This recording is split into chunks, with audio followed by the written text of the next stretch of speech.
Before you move into a new house, make securing and testing the garage door opener a top priority to protect your belongings and family. Start by testing every function of the garage door opener while watching the door from a clear vantage point. Operate the opener with the wall switch, then with each remote and the keypad to confirm consistent response and to observe any hesitation or unusual noises. Change the keypad code and reprogram every remote to unique new codes to prevent prior owners or lost remotes from accessing the system. Inspect the door tracks and rollers visually for dents or binding and clean the tracks with a dry cloth.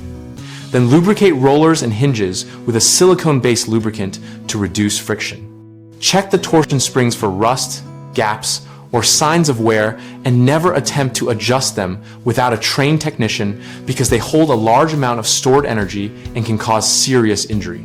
Verify the manual release handle works by pulling it with the door closed.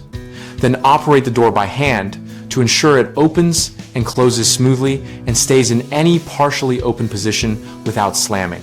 Finally, add a motion-activated light inside the garage and at the exterior entrance so that every activation is visible and intrusive activity is discouraged.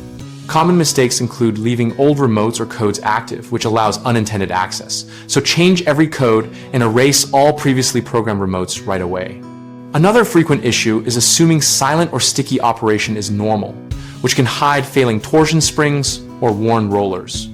If you hear grinding or notice uneven movement, call a qualified technician to prevent a breakdown or injury. A third error is neglecting the manual release, which can fail when you need it most. So test it during daylight hours and practice re-engaging it so you know how to secure the door manually if power is out. BigHomeProjects.com connects homeowners and contractors around projects like garage security and opener servicing to help us find local professionals and to help contractors find work. We also host an active discussion community where we share tips, ask questions, and compare local experiences.